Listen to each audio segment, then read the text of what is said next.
Now एक news निकल के आ रही है जो कि बहुत फेमस हो रही है। ये न्यूज़ है संदेश खाली नामक जगह से। ये जगह है वेस्ट बंगाल में।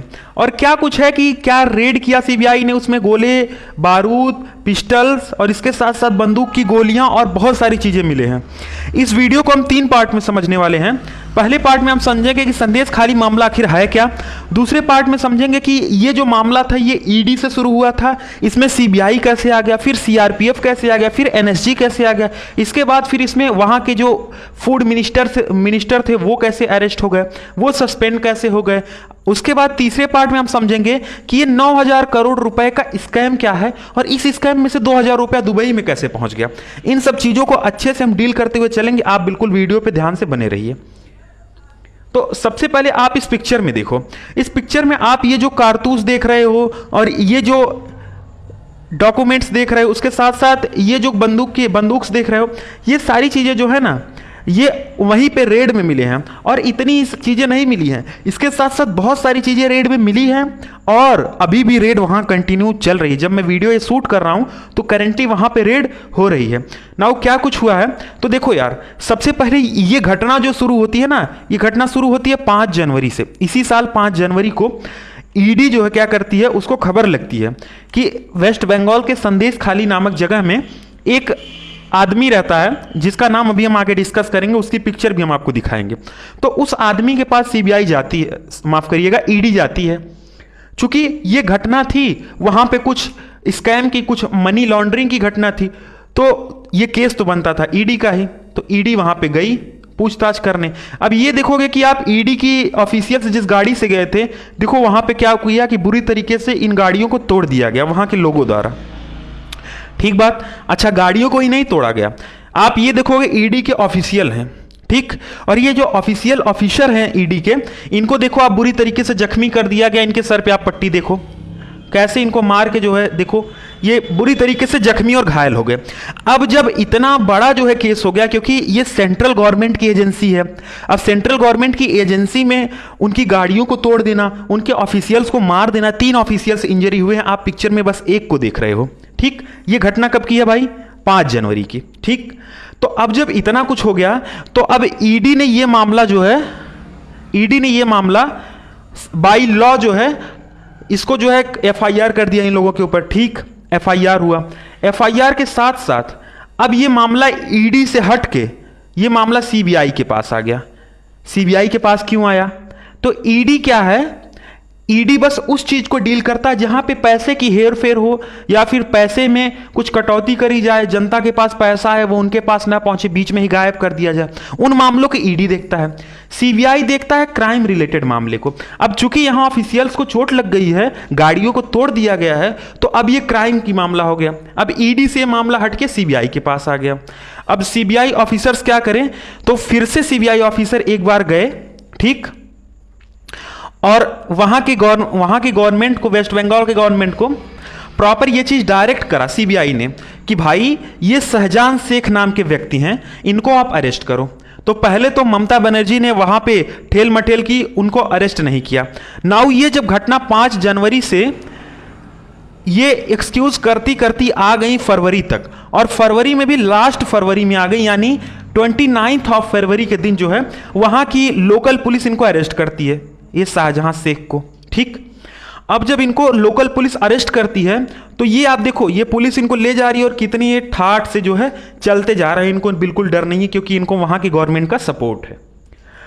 अब सीबीआई क्या करती है भाई कि जब उसको पता लगता है कि यहाँ की गवर्नमेंट इनको अरेस्ट तो करा दी है लेकिन उस अरेस्ट करने का कुछ मतलब है नहीं, ना इन्वेस्टिगेशन ये लोग प्रॉपर कर रहे हैं वहाँ की पुलिस वाले, ना ही इनसे अच्छी तरीके से पूछताछ कर रहे हैं, तो मामला भी लटका हुआ है। फिर क्या करती है जो है सीबीआई जो है वो इस मामले को अपने अंडर में लेती है। और अभी कुछ दिन पहले सीबीआई ये जो शाहजहां शेख हैं इनको अपने अंडर में ले लेती है, ठीक। अब जब इनको अपने अंडर में, अपने कस्टडी में ले लेती है तो वहां पे पूछताछ इनसे करती है। पूछताछ में क्या पता चलता है कि भाई ये 2 लोगों का नाम लेते हैं, ठीक। अब ये जिन 2 लोगों का नाम लेते हैं, 2 लोगों का ये नाम लिए, इन दोनों लोगों के घर सीबीआई, माफ करिएगा, हाँ सीबीआई ने रेड किया, बिल्कुल सही, सीबीआई ने रेड किया। सीबीआई ने जब रेड किया तो उनके यहाँ बहुत सारी चीजें मिली, जैसे आपने पीछे जो पिक्चर में देखा, गन मिले, बहुत सारी चीजें मिली, ठीक। अब ये सारी चीजें तो मिली, लेकिन वहां पे कुछ एक्सप्लोसिव चीज भी मिला। ये सारी चीजें जो हैं ये मिली, इसके साथ साथ वहां पे सीबीआई को एक्सप्लोसिव चीज मिला। कुछ ऐसा मिला कि सीबीआई को लगा कि वहां पे ब्लास्ट हो सकता है। तो सीबीआई ने क्या करा कि सबसे पहले तो सीबीआई के ऑफिशियल्स गए, सीबीआई के, ये देखो सीबीआई के ऑफिशियल्स गए वहां पे। इसके साथ साथ सीआरपीएफ के जवानों को भी उन्होंने बुलाया, क्योंकि ये जो घटना है ना, संदेश खाली जो जिला पड़ता है वो 24 परगना जिला पड़ता है, वहां का नाम है, ठीक। तो 24 परगना जिले में सेंट्रल गवर्नमेंट ने ऑलरेडी सीआरपीएफ को वहां पे तैनात कर रखा है। सीआरपीएफ को इसलिए तैनात कर रखा है ताकि वहां पे कुछ सांप्रदायिक हिंसा ना हो सके। तो अब सीआरपीएफ के जवानों को भी सीबीआई वालों ने लिया, वहां की लोकल पुलिस को भी लिया, सीबीआई वाले खुद थे ही, और इसके साथ साथ एनएसजी को भी बुलाया। तो पहले तो जब घटना उन्होंने रेड डालना शुरू किया तो उस टाइम पे एनएसजी नहीं आई थी। बाद में जब एनएसजी को बुलाया गया तो लोगों को लगा कि एनएसजी का यहाँ क्या काम हो सकता है। जब ये रेड थोड़ी खत्म हुई, कुछ ऑफिशियल बाहर आए, तो मीडिया वालों ने उनसे पूछा तो बताया कि वहां पे एक्सप्लोसिव था और उस एक्सप्लोसिव में कुछ ऐसा बॉम्ब टाइप का कुछ फट ना जाए इसलिए हमने बुलाया। ये आप देखोगे बॉम्ब को जो है डिफ्यूज करने वाले दस्तक हैं ये। तो ये सब लोग आए, ठीक। यहां तक घटना घटी। इसके बाद ये लोग बाहर आ गए, सीबीआई के ऑफिशियल्स जो थे। अब बात ये आती है कि आखिरकार सीबीआई का तो काम हो गया।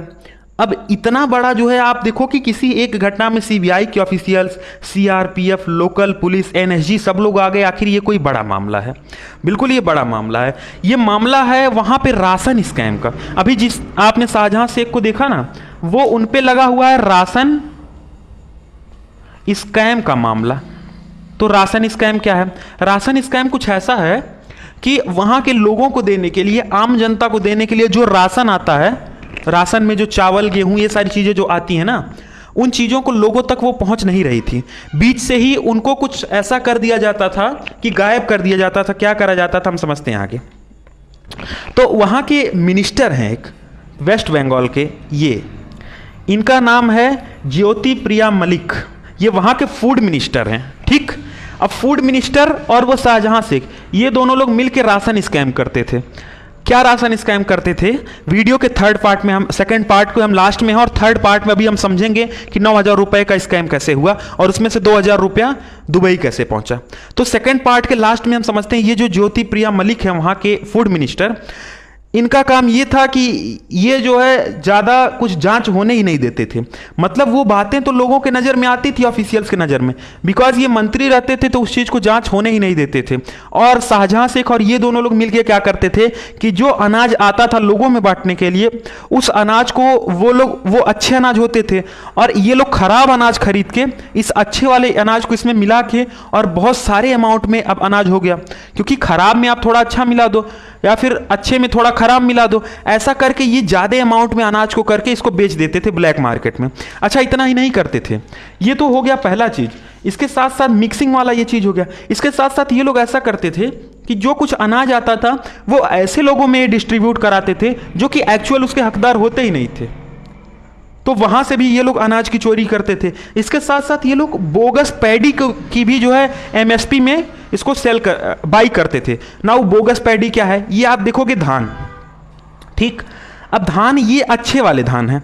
ये लोग क्या करते थे कि जो खराब एकदम पड़ा हुआ धान है उसको ये लोग खरीदते थे, ठीक, एक जगह इकट्ठा किए, और सरकारी जो खाद्य विभाग है उसमें ये लोग खराब वाला जो है धान ले जाके जमा कर देते थे और पैसा ये लोग अच्छे वाले धान का लेते थे।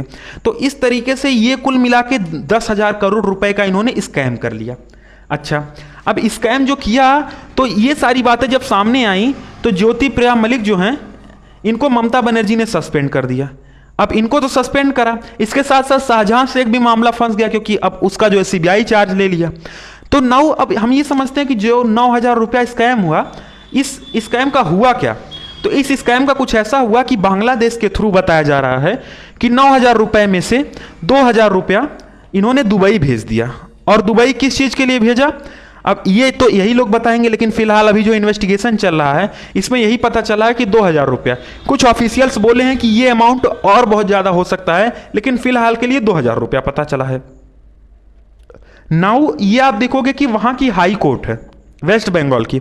वेस्ट बंगाल की हाई कोर्ट इन चीज़ों के साथ साथ सीबीआई को यह भी डायरेक्ट करा कि आप एक इमीडिएटली एफआईआर और दर्ज करो, और उस एफआईआर में आप ये बताओ, ये जो है आप चीज़ इस बात की इन्वेस्टिगेशन करो कि वहाँ की